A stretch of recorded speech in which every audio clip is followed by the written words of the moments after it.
ಓಂ ಗಣೇಶಾಯ ನಮಃ. ಆ ನಮ್ಮ ಶ್ರೀ ಮಹಾಗಣಪತಿಯ ಆಶೀರ್ವಾದ ಎಲ್ಲರ ಮೇಲೂ ಇರಲಿ. ನಮಸ್ಕಾರ ನನ್ನ ಪ್ರೀತಿಯ ವೀಕ್ಷಕರೇ. ನಮ್ಮ ದಿನನಿತ್ಯದ ಬದುಕಿನಲ್ಲಿ ನಮ್ಮ ಮನೆಯಲ್ಲೇ ಆಗಿರಬಹುದು ಅಥವಾ ನಮ್ಮ ಆಪ್ತರ ಬಳಗದಲ್ಲೇ ಆಗಿರಬಹುದು, ಒಬ್ಬರಾದರೂ ಇಂಥವರಿರುತ್ತಾರೆ ಅಲ್ಲವೇ? ಸಣ್ಣ ಪುಟ್ಟ ವಿಚಾರಗಳಿಗೂ ಬಹಳ ಬೇಗನೆ ಸಿಟ್ಟಾಗುತ್ತಾರೆ, ರೇಗಾಡುತ್ತಾರೆ. ಆದರೆ ಅದಾಗಿ ಕೆಲವೇ ನಿಮಿಷಗಳಲ್ಲಿ ತಮ್ಮ ಆ ಕೋಪವನ್ನೆಲ್ಲ ಮರೆತು ಮಗುವಿನಂತೆ ನಗುನಗುತ್ತಾ ಅಷ್ಟೇ ಪ್ರೀತಿಯಿಂದ ನಮ್ಮ ಬಳಿ ಬಂದು ಮಾತನಾಡಿಸುತ್ತಾರೆ. ಇವರನ್ನು ನೋಡಿದಾಗ ಅರೆ, ಇವರ ಮನಸ್ಸು ಇಷ್ಟು ಮೃದುವಾಗಿದೆ, ಆದರೂ ಯಾಕೆ ಇಷ್ಟು ಬೇಗ ಸಿಟ್ಟಾಗುತ್ತಾರೆ ಅಂತ ನಿಮಗೆ ಅನಿಸಿರಬಹುದು. ಆದರೆ ಆ ಸಿಟ್ಟಿನ ಹಿಂದಿರುವ ಅಸಲಿ ಸತ್ಯ ನಿಮಗೆ ಗೊತ್ತೇ? ನಿಜ ಹೇಳಬೇಕೆಂದ್ರೆ ಅವರು ಕೋಪಿಷ್ಠರಲ್ಲ, ಬದಲಾಗಿ ಅವರು ಮೇಷರಾಶಿಯಲ್ಲಿ ಜನಿಸಿದವರಾಗಿರಬಹುದು. ಹೌದು, ಇಂದಿನ ನಮ್ಮ ಈ ವಿಶೇಷ ಸಂಚಿಕೆಯಲ್ಲಿ ಮೇಷರಾಶಿಯವರು ಯಾಕೆ ಇಷ್ಟು ಬೇಗ ಕೋಪಗೊಳ್ಳುತ್ತಾರೆ, ಅವರ ಆ ಮುಗ್ಧ ಸಿಟ್ಟಿನ ಹಿಂದೆ ಅಡಗಿರುವ ಮೃದುವಾದ ರಹಸ್ಯವೇನು ಮತ್ತು ಸಮಾಜ ಅವರನ್ನು ಯಾಕೆ ಅಷ್ಟು ಸುಲಭವಾಗಿ ತಪ್ಪಾಗಿ ಅರ್ಥಮಾಡಿಕೊಳ್ಳುತ್ತದೆ ಅನ್ನೋದನ್ನ ಬಹಳ ಪ್ರೀತಿಯಿಂದ ಎಳೆಯಾಗಿ ತಿಳಿದುಕೊಳ್ಳೋಣ. ಮೇಷರಾಶಿಯವರೇ, ದಯವಿಟ್ಟು ಈ ವಿಡಿಯೋವನ್ನು ಎಲ್ಲಿಯೂ ಸ್ಕಿಪ್ ಮಾಡದೆ ಕೊನೆಯವರೆಗೂ ನೋಡಿ, ಏಕೆಂದರೆ ಇಲ್ಲಿ ಹೇಳುವ ಪ್ರತಿಯೊಂದು ಮಾತು ನಿಮ್ಮ ಸುಂದರವಾದ ಮನಸ್ಸನ್ನು ಪ್ರತಿಬಿಂಬಿಸುವ ಕನ್ನಡಿಯಾಗಿದೆ. ನೀವೆಷ್ಟು ಮುಗ್ಧರು ಮತ್ತು ನಿಮ್ಮ ಅಂತರಂಗ ಎಷ್ಟು ಪರಿಶುದ್ಧವಾಗಿದೆ ಎಂಬುದನ್ನು ಇದು ಸ್ಪಷ್ಟಪಡಿಸುತ್ತದೆ. ಈ ಸುಂದರವಾದ ಮಾಹಿತಿಯನ್ನು ಮುಂದುವರಿಸುವ ಮುನ್ನ ನಿಮಗೊಂದು ಪ್ರೀತಿಯ ಮನವಿ. ಜ್ಯೋತಿಷ್ಯದ ಇಂತಹ ಮನಮುಟ್ಟುವ ರಹಸ್ಯಗಳನ್ನು ಬಹಳ ಸುಲಭವಾಗಿ ಹಾಗೂ ನಿಮ್ಮ ಬದುಕಿಗೆ ನೆರವಾಗುವಂತೆ ತಿಳಿದುಕೊಳ್ಳಲು ಈಗಲೇ ನಮ್ಮ ಜೀವನ ಜ್ಯೋತಿ ಚಾನೆಲ್ ಅನ್ನು ಸಬ್ಸ್ಕ್ರೈಬ್ ಮಾಡಿಕೊಳ್ಳಿ ಹಾಗೂ ಬೆಲ್ ಐಕಾನ್ ಕ್ಲಿಕ್ ಮಾಡಲು ಮರೆಯದಿರಿ, ಏಕೆಂದರೆ ನಿಮ್ಮ ರಾಶಿಯೊಳಗಿನ ಈ ಸೂಕ್ಷ್ಮ ಸತ್ಯಗಳು ನಿಮ್ಮ ಬದುಕಿಗೆ ಹೊಸ ಬೆಳಕನ್ನು ನೀಡಬಹುದು. ಮೇಷರಾಶಿಯವರೆಂದರೆ ಬಹಳ ಕೋಪಿಷ್ಠರು ಅನ್ನುವುದು ನಮ್ಮ ಸಮಾಜದ ಸಾಮಾನ್ಯ ಅಭಿಪ್ರಾಯ. ಆದರೆ ಕೇವಲ ಈ ಒಂದು ಮಾತಿನಿಂದ ಅವರ ಆಳವಾದ ಪ್ರೀತಿ ತುಂಬಿದ ವ್ಯಕ್ತಿತ್ವವನ್ನು ಅಳೆಯುವುದು ಖಂಡಿತ ಸಾಧ್ಯವಿಲ್ಲ. ನಾವು ಕೇವಲ ಅವರ ಹೊರಗಿನ ಕೋಪವನ್ನು ಮಾತ್ರ ನೋಡುತ್ತೇವೆ, ಆದರೆ ಆ ಸಿಟ್ಟಿನ ಮೂಲ ಕಾರಣವನ್ನು, ಅದರ ಹಿಂದಿರುವ ಕಾಳಜಿಯನ್ನು ಹುಡುಕುವ ಪ್ರಯತ್ನ ಮಾಡುವುದಿಲ್ಲ. ಇವರ ಮೂಲ ಸ್ವಭಾವವನ್ನು ಅರಿಯಬೇಕೆಂದರೆ ಮೊದಲು ಇವರ ರಾಶ್ಯಾಧಿಪತಿಯ ಬಗ್ಗೆ ನಾವು ತಿಳಿದುಕೊಳ್ಳಬೇಕು. ಈ ರಾಶಿಯ ಅಧಿಪತಿ ಮಂಗಳ ಗ್ರಹ.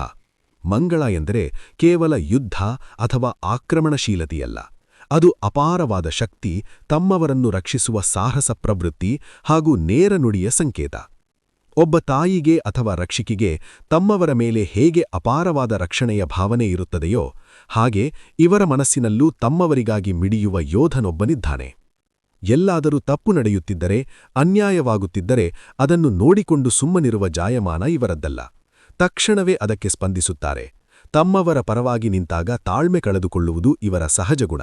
ಹೀಗಾಗಿಯೇ ಇವರ ಆ ಕಾಳಜಿಯ ಪ್ರತಿಕ್ರಿಯೆಗಳು ನಮಗೆ ಕೋಪದ ರೂಪದಲ್ಲಿ ಕಾಣಿಸುತ್ತವೆ.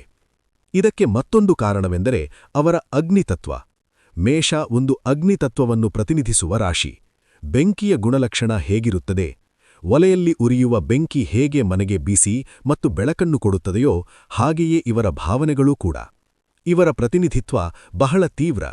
ಮನಸ್ಸಿನಲ್ಲಿ ಒಂದನ್ನು ಇಟ್ಟುಕೊಂಡು ಮುಖದಲ್ಲಿ ಮತ್ತೊಂದನ್ನು ತೋರಿಸುವ ಕಪಟ ನಾಟಕ ಆಡುವ ಕಲೆ ಇವರಿಗೆ ಗೊತ್ತೇ ಇಲ್ಲ.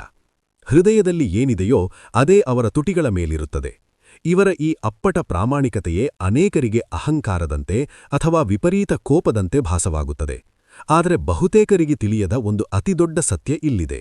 ಮೇಷರಾಶಿಯವರ ಕೋಪ ಎಷ್ಟು ವೇಗವಾಗಿ ಬರುತ್ತದೆಯೋ ಅದಕ್ಕಿಂತಲೂ ಹೆಚ್ಚಿನ ವೇಗದಲ್ಲಿ ತಣ್ಣಗಾಗುತ್ತದೆ. ಅವರು ಯಾವತ್ತೂ ಯಾರಿಗೂ ಕೇಡು ಬಯಸುವವರಲ್ಲ ಅಥವಾ ಮನಸ್ಸಿನಲ್ಲಿ ದ್ವೇಷವನ್ನು ಇಟ್ಟುಕೊಂಡು ಕೊರಗುವವರಲ್ಲ.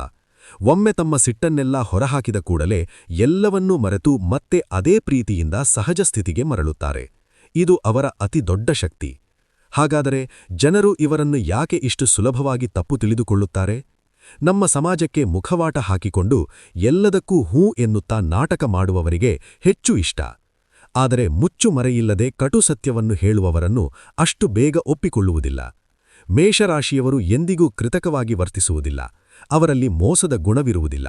ಅವರ ಅಂತರಂಗ ಎಷ್ಟು ಶುದ್ಧವೋ ಅವರ ಮಾತು ಕೂಡ ಅಷ್ಟೇ ನೇರ. ಆದರೆ ಈ ಪ್ರಾಮಾಣಿಕತೆಯೇ ಕೆಲವರ ಕಣ್ಣಿಗೆ ಸಿಟ್ಟಾಗಿ ಕಾಣಿಸುತ್ತದೆ. ಮೇಷರಾಶಿಯವರ ಆಂತರಿಕ ಬೆಂಕಿ ಎಂದರೆ ಅದು ಸುಡುವ ಬೆಂಕಿಯಲ್ಲ, ಬದಲಾಗಿ ಅವರಿಗೆ ಬೆಳಕು ಮತ್ತು ಬಿಸಿಯನ್ನು ನೀಡುವ ಶಕ್ತಿಯ ರೂಪ. ತಮ್ಮವರ ಬದುಕಿಗೆ ಬೆಳಕು ನೀಡುವ ದಿವ್ಯ ಜ್ಯೋತಿ. ಆದ ಕಾರಣ ನಿಮ್ಮ ಒಡನಾಟದಲ್ಲಿ ಯಾರಾದರೂ ಮೇಷರಾಶಿಯವರಿದ್ದರೆ ಅವರ ಸಿಟ್ಟನ್ನು ನೋಡಿ ಅವರನ್ನು ದೂಷಿಸಬೇಡಿ. ಅವರ ಒಳಮನಸ್ಸನ್ನು ಊದಲು ಪ್ರಯತ್ನಿಸಿ. ಏಕೆಂದರೆ ಮೇಲಿನಿಂದ ಕೋಪ ತೋರಿಸುವವರ ಹೃದಯವೇ ಹೂವಿನಂತೆ ಅತಿ ಹೆಚ್ಚು ಮೃದುವಾಗಿರುತ್ತದೆ. ಅವರ ನಗು ಎಷ್ಟು ಸತ್ಯವೋ ಅವರ ಕೋಪವೂ ಅಷ್ಟೇ ಸತ್ಯವಾಗಿರುತ್ತದೆ. ಮೇಷರಾಶಿಯವರಲ್ಲಿರುವ ಅದ್ಭುತ ಸಾಮರ್ಥ್ಯಗಳಲ್ಲಿ ಮೊದಲನೆಯದು ಅವರ ಸ್ಪಷ್ಟತೆ. ತಮ್ಮ ಮನಸ್ಸಿಗೆ ಅನಿಸಿದ್ದನ್ನು ಯಾವುದೇ ಮುಲಾಜಿಲ್ಲದೆ ಹೇಳುವ ಗುಣ ಇವರದ್ದು.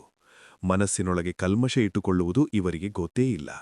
ಎರಡನೆಯ ಶಕ್ತಿಯೆಂದರೆ ಅವರ ಧೈರ್ಯ. ಎಂತಹದ್ದೇ ಕಠಿಣ ಪರಿಸ್ಥಿತಿ ಎದುರಾದರೂ ಇವರು ಹೆದರುವುದಿಲ್ಲ. ಜೀವನ ಏನೇ ಸವಾಲುಗಳನ್ನು ಎಸೆದರೂ ಅದನ್ನು ಎದುರಿಸಿ ನಿಲ್ಲುವ ಛಲ ಇವರ ರಕ್ತದಲ್ಲೇ ಇದೆ.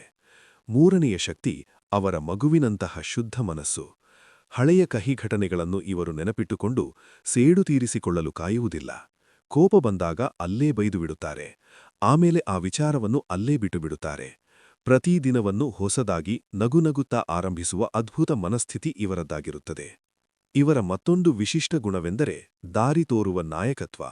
ಇವರ ಆತ್ಮವಿಶ್ವಾಸ ಮತ್ತು ದೃಢವಾದ ನಿರ್ಧಾರಗಳನ್ನು ನೋಡಿ ಇತರರು ತಾವಾಗಿಯೇ ಇವರ ಬಳಿ ಸಲಹೆ ಕೇಳಲು ಬರುತ್ತಾರೆ. ಇನ್ನು ಇವರ ಅತ್ಯಂತ ಪ್ರಬಲವಾದ ಅಸ್ತ್ರವೆಂದರೆ ಸೋಲನ್ನೇ ಅರಿಯದ ಅವರ ಆತ್ಮಸ್ಥೈರ್ಯ.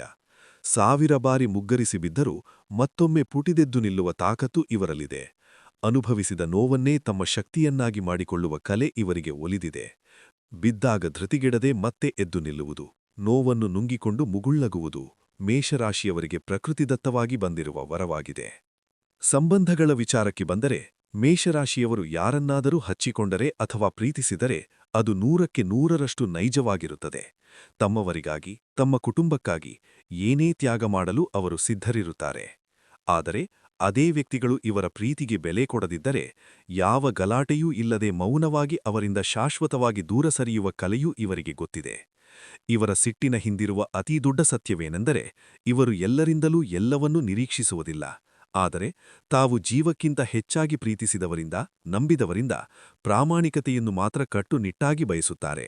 ಆ ಪ್ರೀತಿ, ನಂಬಿಕೆಗೆ ಮೋಸವಾದಾಗ ಮಾತ್ರ ಇವರ ಸಿಟ್ಟಿನ ಕಟ್ಟೆ ಒಡೆಯುತ್ತದೆ. ಒಮ್ಮೆ ನೀವು ಇವರ ವಿಶ್ವಾಸವನ್ನು ಗಳಿಸಿದರೆ ಸಾಕು, ನಿಮ್ಮ ಜೀವನದ ಉದ್ದಕ್ಕೂ ಅವರು ನಿಮ್ಮ ನೆರಳಾಗಿ ನಿಲ್ಲುತ್ತಾರೆ. ಇಂದಿನ ಈ ಜಗತ್ತಿನಲ್ಲಿ ಮುಖವಾಡ ಹಾಕಿಕೊಂಡು ಬದುಕುವವರೇ ಹೆಚ್ಚು. ಆದರೆ ಮೇಷರಾಶಿಯವರು ಹಾಗಲ್ಲ. ಅವರು ಒಳಗೆ ಹೇಗೋ ಹೊರಗೂ ಹಾಗೇ ಇರುತ್ತಾರೆ. ಅವರ ಪ್ರೀತಿಯೂ ಸತ್ಯ, ಅವರ ಕೋಪವೂ ಸತ್ಯ. ಅವರು ಸಿಡಿದೆದ್ದರೂ ಅದು ದ್ವೇಷದ ಸಂಕೇತವಲ್ಲ. ಅವರ ಒಳಗಿನ ಆ ಬೆಂಕಿ ಯಾರನ್ನೂ ಸುಡುವುದಕ್ಕಲ್ಲ, ಬದಲಾಗಿ ತಮ್ಮ ಹಾಗೂ ತಮ್ಮವರ ಬದುಕನ್ನು ಬೆಳಗಿಸುವುದಕ್ಕಾಗಿ. ಹೌದು, ಈ ಅಗಾಧವಾದ ಶಕ್ತಿ ಮತ್ತು ಸಿಟ್ಟನ್ನು ಸರಿಯಾದ ಮಾರ್ಗದಲ್ಲಿ ಹರಿಸಿದರೆ ಅದು ಅವರನ್ನು ಯಶಸ್ಸಿನ ಶಿಖರಕ್ಕೆ ಕೊಂಡೊಯ್ಯುತ್ತದೆ. ಇದರಿಂದ ನಾವು ಕಲಿಯಬೇಕಾದ ಬಹುದೊಡ್ಡ ಪಾಠವೇನೆಂದರೆ ಕೇವಲ ಒಂದು ಕ್ಷಣದ ಕೋಪವೊಂದು ನೋಡಿ ಯಾವ ವ್ಯಕ್ತಿಯನ್ನೂ ಅಳೆದು ತೀರ್ಮಾನ ಮಾಡಬಾರದು. ಮೇಷರಾಶಿಯವರ ಮಾತುಗಳು ಸ್ವಲ್ಪ ಕಟುವಾಗಿದ್ದರೂ ಅವರ ಮನಸ್ಸು ಮಗುವಿನಂತೆ ಪರಿಶುದ್ಧ ಹಾಗೂ ನಿಷ್ಠೆಯಿಂದ ಕೂಡಿರುತ್ತದೆ. ಇವರನ್ನು ಸರಿಯಾಗಿ ಅರ್ಥಮಾಡಿಕೊಂಡವರು ಜೀವನದಲ್ಲಿ ಒಬ್ಬ ಉತ್ತಮ ಜೀವಕ್ಕೆ ಜೀವ ಕೊಡುವ ಆಪ್ತರನ್ನು ಪಡೆದುಕೊಳ್ಳುತ್ತಾರೆ. ಆದ್ದರಿಂದ ನಿಮ್ಮ ಸುತ್ತಮುತ್ತ ಮೇಷರಾಶಿಯವರಿದ್ದರೆ ಅವರ ಸಿಟ್ಟನ್ನು ಕಂಡು ಹೆದರಿ ದೂರ ಹೋಗದಿರಿ. ಬದಲಾಗಿ ಅವರ ಹೃದಯಕ್ಕೆ ಹತ್ತಿರವಾಗಿ ಅವರನ್ನು ಅಪ್ಪಿಕೊಳ್ಳಿ. ಏಕೆಂದರೆ ಅವರು ತಮ್ಮ ಕೋಪಕ್ಕಿಂತ ಹೆಚ್ಚಾಗಿ ತಮ್ಮ ನಿಷ್ಠೆ ಮತ್ತು ನಿಸ್ವಾರ್ಥ ಪ್ರೀತಿಯಿಂದಲೇ ಸದಾಕಾಲ ನಮ್ಮ ನೆನಪಿನಲ್ಲಿ ಉಳಿಯುವವರು. ಮೇಷರಾಶಿಯವರೇ, ನಿಮಗೆ ಶುಭವಾಗಲಿ, ಜಯಶಾಲಿಯಾಗಿ. ನಿಮ್ಮ ನಿಜವಾದ ಮೃದುವಾದ ವ್ಯಕ್ತಿತ್ವ ಏನೆಂದು ಈ ಜಗತ್ತಿಗೆ ಅರಿವಾಗಲಿ. ವೀಕ್ಷಿಸಿದ್ದಕ್ಕಾಗಿ ತುಂಬು ಹೃದಯದ ಧನ್ಯವಾದಗಳು.